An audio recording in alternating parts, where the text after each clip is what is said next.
ఏది బంధించబడిపోతున్నాను నేను, ఏది రిస్ట్రిక్ట్ చేసేస్తోంది, స్ట్రెస్ ఎందుకు వస్తోంది, హ్యాపీగా ఎందుకు ఉండలేకపోతున్నాను, ఫ్రీగా ఎందుకు ఉండలేకపోతున్నాను.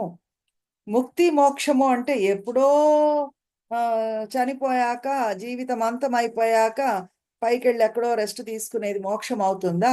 నో. ఇంకా రెస్ట్ ఇన్ పీస్. చనిపోయాక రెస్ట్ ఉండాలా? బ్రతికున్న నాళ్ళు రెస్ట్ పీస్ వద్దా మనకి? ఆ! వస్తుంది కదా! ఈ ఆలోచన ఆ లోతుల్లోకి వెళ్లి చూస్తున్నారు. ఈరోజు మనము ఫోర్త్ చాప్టర్ స్టార్ట్ చేస్తున్నాము. You are not the doer. నువ్వు చేస్తున్నది నువ్వు కాదు.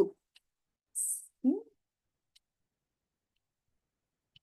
నాత్వం విప్రాదికో వర్ణః నాశ్రమి నాక్షగోచరః. కళ్ళకు కనిపించేది కాదు. అసంగోసి నిరాకారో విశ్వసాక్షి సుఖీ భవ అనే శ్లోకంతో మొదలవుతోంది ఈరోజు. హ్మ్. మనకి మన పైన మనకి కొన్ని ఐడియాలు, కొన్ని కాన్సెప్ట్స్ ఉన్నాయి. మన సహజ వైఖరేమిటి అనేది కూడా మనకి ఒక కాన్సెప్ట్, ఒక ఐడియా ఉంది. నేనిలా ఉంటాను. నాకిది ఇష్టము. నాకిది ఇష్టం లేదు. నాకలా ఉంటే నచ్చదు. నేనిలా చేస్తాను. ఇలాగుంటే బావుంటుంది. అలాగుంటే బాగుండదు. ఇలా మన కోసం మనమే కొన్ని కాన్సెప్ట్స్ పెట్టుకుంటూ ఉంటామండి. హ్మ్. సో, మన నేచర్ ఏంటి అనేది కూడా మనము ఒక ఐడియా పెట్టేసుకుంటాం. నేనిలా ఉంటానండి. ఇలా ఉంటే నాకిష్టమండి. అలా ఉంటే ఇష్టం ఉండదండి. అక్కడ మొదలవుతోందిట. అది రిస్ట్రిక్ట్ చేస్తుంది. మనం సంతోషంగా ఉండకుండా. ఇలా ఉంటేనే కరెక్ట్. అలా ఉంటే తప్పు. యాహ్! కొంతమంది టేబుల్ సెట్ చేసుకుంటారు. వాళ్ళు స్టడీ టేబుల్. ఆ పుస్తకం ఎక్కడ ఎలా ఉండాలో అలాగనే ఉండాల. కొంచెం అటు ఇటు జరిగినా సరే వాళ్ళకి, నా టేబుల్ నువ్వెందుకు ముట్టుకున్నావు?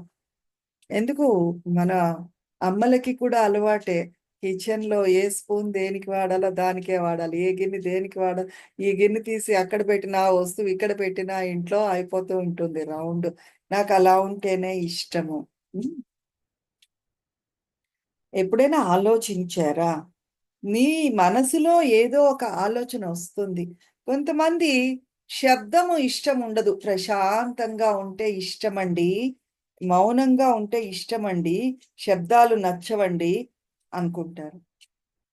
ఆ! మ మ అంటూనే గురువుగారు చెప్పండి. ఒక అబ్బాయి వచ్చాడట. నాకు ఒక్కళ్ళ కంపెనీయే నచ్చుతుంది ఈ లైఫ్‌లో. ఎవరిది అంటే నా కంపెనీ నాకు నచ్చుతుంది. నలుగురిలో కలవలేను. ముడుచుకుపోతాం. ఎప్పుడైతే ఆలోచనొచ్చిందో, ఇటువంటి కాన్సెప్ట్స్ వచ్చాయో ముడుచుకుపోతారు జనాల్లోకెళ్ళినప్పుడు. కొంతమందికేంటి శబ్దాలే నచ్చుతాయి.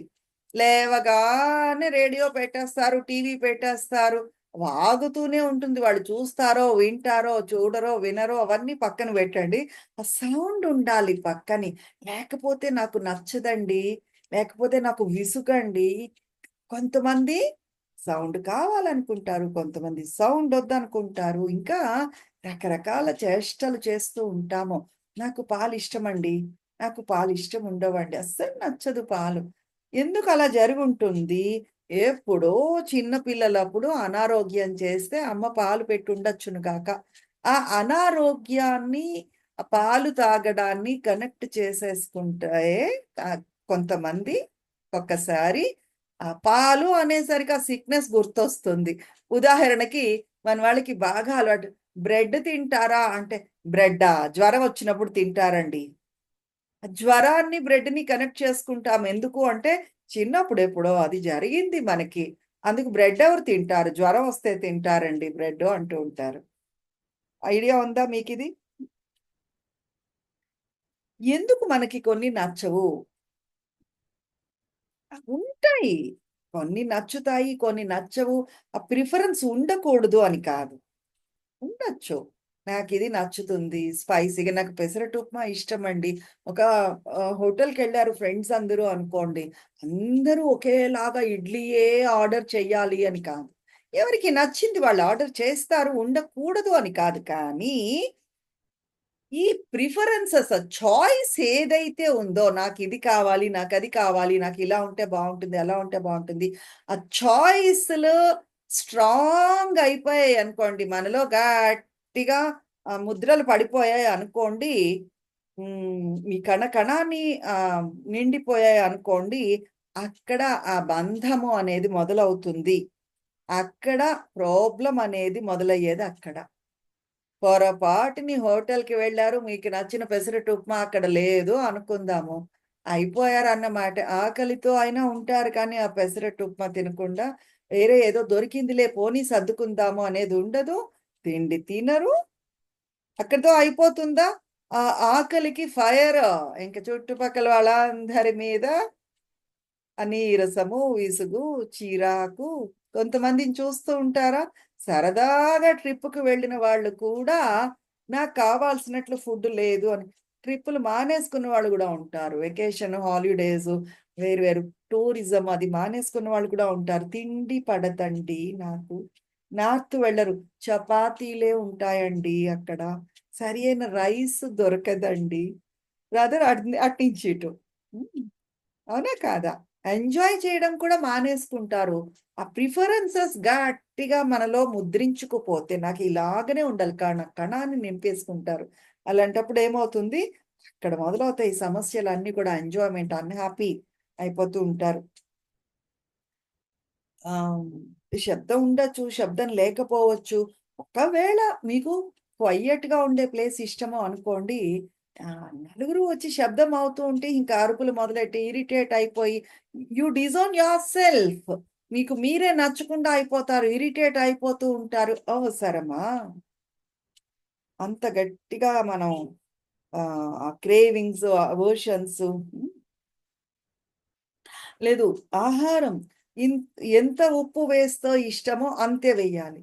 కొంచెం ఎక్కువ తక్కువలైనా సరే, పొరపాటుని ఎప్పుడైనా కూడా సహించలేరు. అలానే కావాలి నాకు అంటూ ఉంటారు. తేడా వచ్చారు అంటే అయిపోయిందన్న మాటే. హ్మ్. హ్మ్. ఆఫ్ బ్యాలెన్స్ చేసేస్తుంది. ఆఫ్టర్ ఆల్ కంచంలో వేసిన చెంచాడు కూర మిమ్మల్ని నిలకడ లేకుండా చేసేస్తోంది చూడండి. ఎంత డామినేట్ చేసేస్తోంది మిమ్మల్ని.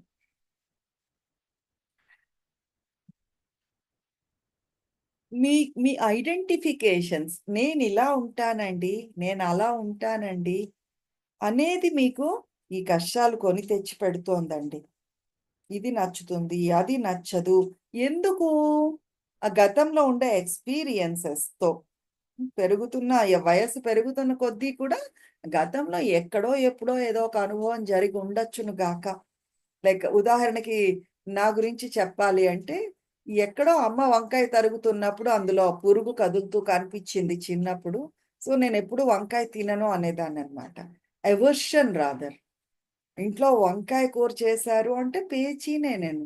నా కోసం ప్రత్యేకించి బంగాళదుంప కూర చేసి తీరాల్సిందే అమ్మ. లేకపోతే నేనే కాదు, ఇంట్లో ఎవరు బతకలేరు. శాంతి ఉండనివ్వను ఇంట్లో. చిన్న పిల్ల అప్పటినుంచి కూడా. నిన్న మొన్నటి దాకా నాకు కంటిన్యూ అయ్యింది. మేబీ సాధన వల్లనేమో నౌ అది అట్లా అది లేకుండా ఉంది ఇప్పుడు నాకు అటువంటి పేచీలు లేకుండా వంకాయ కూడా తింటున్నాను. రైట్. అదెక్కడో ఉండిపోతుంది. మనసులో ముద్రించబడిపోయి, ఉండిపోయి అలాగ మనము ఆహ్, వంకాయ కూర అంటే పురుగు అనేటట్లు, పాలు అంటే అనారోగ్యము, బ్రెడ్డు అంటే అనారోగ్యము అనేటట్లు కనెక్ట్ చేసేసుకుంటాము. అట్లానే నలుగురిలోని ఉన్నప్పుడు ఎక్కడో ఏదో ఒక ఆహ్, ఇది జరిగుండొచ్చును గాక. వాళ్ళకి ఎవరో ఏదో చిన్న కామెంట్ చేసి ఉండొచ్చును గాక. అందుకు జనాల్లోకి వెళ్ళడానికి భయము. ఎక్కడో ఏదో జరిగుండొచ్చును గాక. ప్రతిసారి నలుగురిలోని ఉన్నప్పుడు ప్రతి ఒక్కళ్ళు మిమ్మల్ని అవమానిస్తూనే ఉంటారనేది చిన్నబుచ్చుతారు అనేది కరెక్ట్ కాదు. కానీ వాళ్ళని వాళ్ళు రిస్ట్రిక్ట్ చేసేసుకుంటారు. హెసిటేషన్ ఒచ్చేస్తుంది. భయమొచ్చేస్తుంది. ఆర్టిఫిషియాలిటీ వచ్చేస్తుంది. నలుగురిలోకి వెళ్ళేసరికల్లా వణికిపోతూ ఉంటారు. బటర్‌ఫ్లైస్ పొట్టలో. ఇలా జరుగుతూ ఉంటుంది. అన్‌కంఫర్టబుల్ అయిపోతారు వాళ్ళు. రైట్.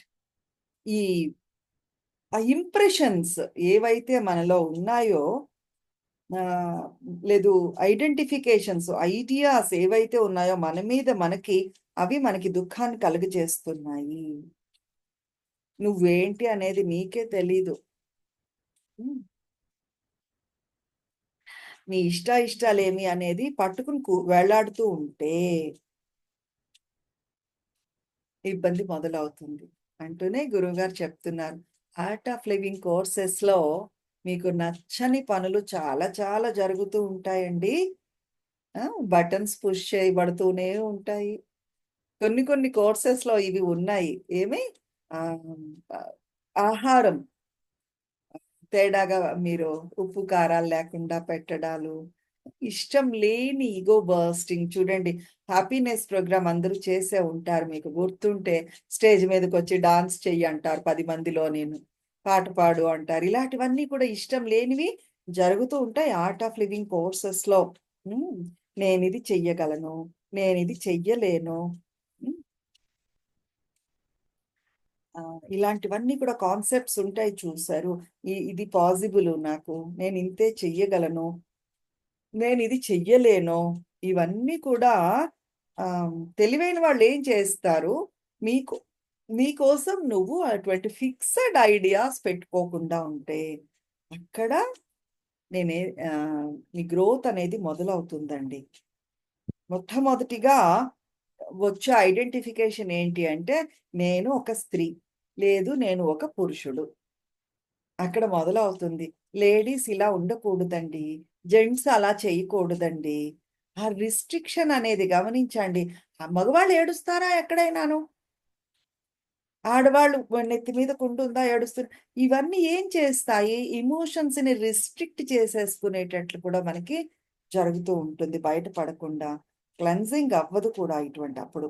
నేను ఎగ్జాంపుల్ చెప్తున్నాను. నేను స్త్రీ, నేను పురుషుడు అనేది మొట్టమొదటిగా వచ్చే ఐడెంటిఫికేషను.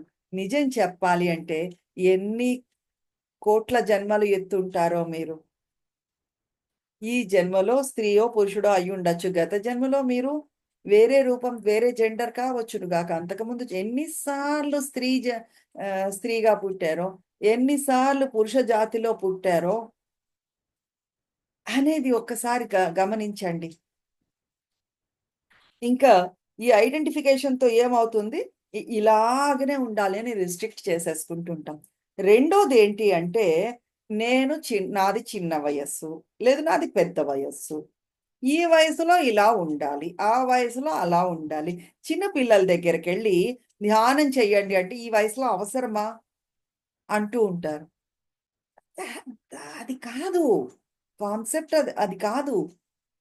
ఎన్ని సార్లు ఇన్ని జన్మలలోని ఎన్ని సార్లు మీరు యంగ్‌గా ఉన్నారో, ఇప్పుడు యంగ్ అయినంత మాత్రాన గతంలో ఎన్ని జన్మల్లో మీరు ఓల్డ్ అయ్యారో, అది గమనించండి. Become aware of thought. ఆ గ్రహింపులో మీరున్నారనుకోండి, ఈ వయసులో నాకు ధ్యానం అవసరమా? కాదు. ప్రతి ఒక్కళ్ళకి మనసు ప్రసన్నంగా ఉండడం అనేది చాలా అవసరము అనేది గ్రహించాలి మనమిక్కడ. వయస్సుకి సంబంధించి నిజానికి మీకు వయస్సు లేదు. Ageless you are. హ్మ్. గమనించండి. ఆహ్, ఎప్పుడైనా మీరు చాలా రోజుల తర్వాత ఒక ఫ్రెండ్‌ని చూసారు. కావాల్సిన వాళ్ళెవరో కనిపించారనుకోండి. "అబ్బా! ఎంత మారిపోయావో" అని అంటూ ఉంటాము. ఏదో మనం మారనట్లు. మనది కూడా మారింది. ఏమిటి? శరీరము, ఆలోచనలు, ఫీలింగ్సు ఇవన్నీ మారుతూనే ఉన్నాయి. కానీ మారనిది కూడా ఒకటి ఉంది. ఏజ్‌లెస్ లోపల ఏదో ఒక రిఫరెన్స్ పాయింట్ ఉంది. వయస్సు అనేది దానికి లేదు. ఆ రిఫరెన్స్ నుంచి చూస్తున్నాం కాబట్టి ఎదుటి వాళ్ళు మారిపోయారు అంటున్నాం మనం. మనలో కూడా ఆ వయస్సు మీద పడింది, మార్పులనేవి వస్తున్నాయి అనేది గమనించలేం. ఎందుకు? ఏజ్‌లెస్ మీరు. మీ ఆత్మకి వయసనేది లేనే లేదు అనేది గమనించాలి. అందుకే మీరు చాలా యంగ్ అని ఫీల్ అవుతూ ఉంటారు. ఒక్కొక్కసారి చాలా ఓల్డ్ పీపుల్ కూడా చిన్న పిల్లల్లాగా బిహేవ్ చేస్తూ ఉంటారు. ఆ ఏజ్ మర్చిపోతూ ఉంటారు. అవునా? ఇంకొకటేంటి అంటే, నాకీ నైపుణ్యం ఉంది. నాకీ నైపుణ్యం లేదు. ఇవి 2 సమస్యలు క్రియేట్ చేస్తూ ఉంటాయి మనకి. నేనిది చెయ్యగలను. నేనిది చెయ్యలేను. ఇక్కడ ఒక ఎగ్జాంపుల్ చెప్తాను. గురుదేవ్ ఒకసారి ఆహ్, హెలికాప్టర్‌లో వెడుతున్నారు. అక్కడేదో ఒక సమస్య వస్తే, గురుదేవు హెలికాప్టర్ రైడ్ చేసేశారు. ఎప్పుడూ నేర్చుకోలేదు. అట్లానే ఏ దేశం వెడితే ఆ దేశం వాళ్ళతో ఆ భాషలో మాట్లాడేస్తూ ఉంటారు. ఉంది. Language phone barrier. చేస్తారా? లేదు సార్. ఈ ఫ్యాన్ ఆఫ్ చేసేయండి. శాస్త్రి గారు జై గురుదేవ్ సార్.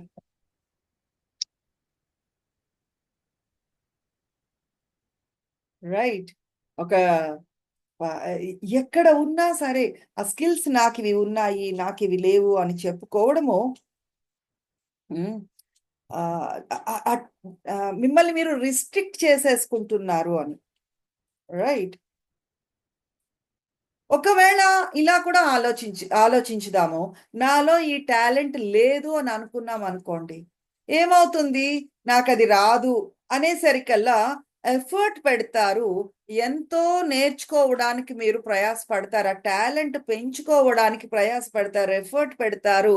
ఆ స్కిల్స్ అన్నీ డెవలప్ చేసుకుంటారు.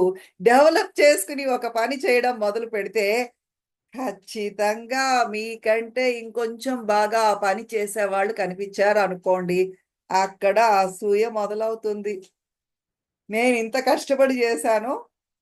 నాకంటే బాగా వాళ్ళు చేశారు. నన్ను పొగడాలి అందరూను. నాకంటే బాగా ఇంకెవరో జేస్తున్నారు అనేసరికి అక్కడ అసూయ అనేది మొదలవుతుంది.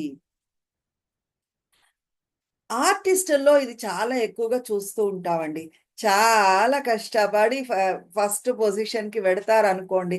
వాళ్ళకి ఇన్‌సెక్యూరిటీ నాకంటే ఒకవేళ పక్క ఆర్టిస్ట్‌ని పొగిడినా, మనస్ఫూర్తిగా వాళ్ళు పొగడలేరు. నన్నే పొగడాలి అందరూ. నేనెంత బాగా పాడానో, నేను ఎంత బాగా యాక్ట్ చేశానో, నేనెంత బాగా రాసానో, ఆర్టిస్టుల్లో చాలా ఉంటుంది. బిజినెస్ కమ్యూనిటీస్‌లో కూడా ఇది ఉంటుందండి.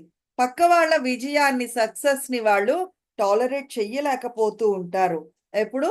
ఈ టాలెంట్స్‌తో ఐడెంటిఫై చేసేసుకుంటే, మనల్ని మనము ఆ నైపుణ్యాలు నేను పాటలు చాలా బాగా పాడతాను అంటే, కనబడ్డ వాళ్ళందరూ "అబ్బా! నువ్వెంత బాగా పాడావో" అని ఎంత పొగుడుతున్నా వాళ్ళకి సరిపోదు కూడా రాదర్ ఒక్కొక్కసారి. ఇంకా పొగడ్తలు కావాలి. ఆ పొగడలేదనుకోండి, ఆ రోజు వాళ్ళది స్పాయిల్ అయిపోయిందనే అర్థము.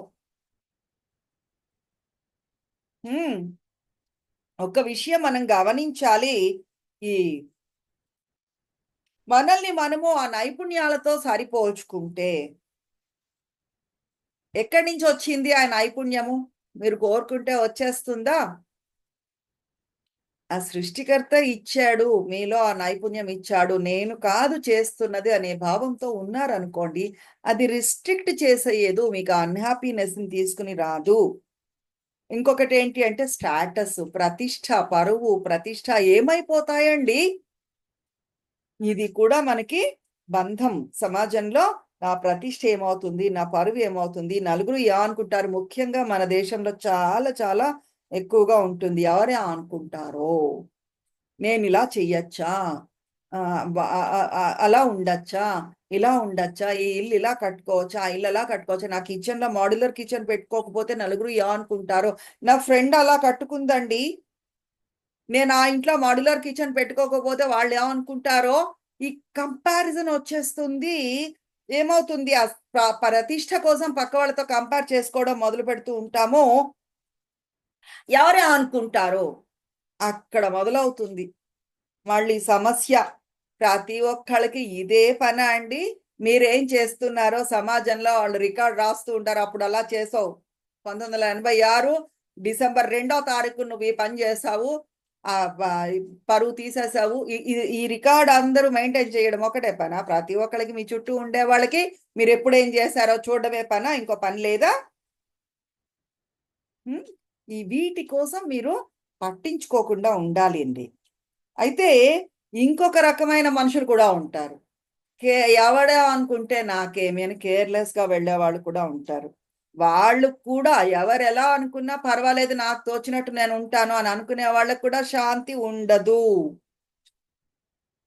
గమనించండి. పాటలు పాడడానికి డాన్స్ నీ సహజ గుణం అండి డాన్స్ చేయడము.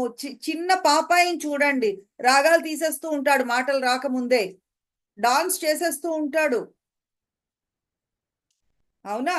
సహజంగా మీలో ఉండే లక్షణం అది. పాటలు పాడడము, డాన్స్ చేయడము, దానికి కూడా సిగ్గుపడిపోతూ ఉంటారు, మొహమాట పడిపోతూ ఉంటారు నలుగురిలో. నేను ఆ డాన్స్ ఇప్పుడు మీరు ఏమన్నా డాన్స్ చేసేస్తే, పాటలు పాడేస్తే మీకు అవార్డులు ఇచ్చేయడానికి పాడమన్నారా?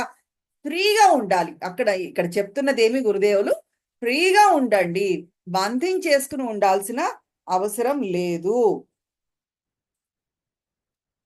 అందరూ కళ్ళు మూసుకుని ఉన్నప్పుడు సత్సంగంలో గొంతెత్తి పాడితే తప్పే ఉందండి? అంతమందిలో మీది ఒక గొంతు, అందరూ కళ్ళు మూసుకుని డాన్స్ చేస్తూ ఉంటే మీరు డాన్స్ చేస్తే పోయిందేముంది పరువు, రైట్?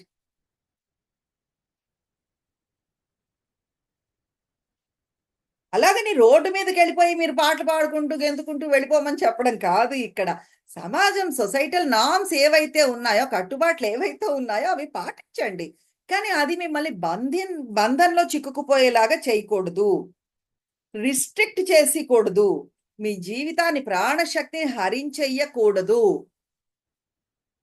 నీరసం అయిపోతారు, వీక్గా అయిపోతారు. ఎవరే అనుకుంటారో అంటున్న వాళ్ళ మొహంలో బ్రైట్నెస్ ఉండదు. చూడండి ఈ ఐడెంటిఫికేషన్స్ 3 చెప్పారు ఇక్కడ గురుదేవులు. ఏమేమండి? ఫస్ట్ది పరువు ప్రతిష్ట, మూడోది, రెండోది టాలెంట్స్, మొదటిది నేను పెద్ద వయస్సు, చిన్న లింగ వయస్సు, భేదం, స్త్రీ లింగ భేదం, స్త్రీ పురుషుడు, ఇవన్నీ కూడా మనల్ని రిస్ట్రిక్ట్ చేస్తూ వస్తున్నాయి అని చెప్తున్నారు. ఇక్కడికి ఆపుదాము, మళ్ళీ రేపు కంటిన్యూ చేద్దాం.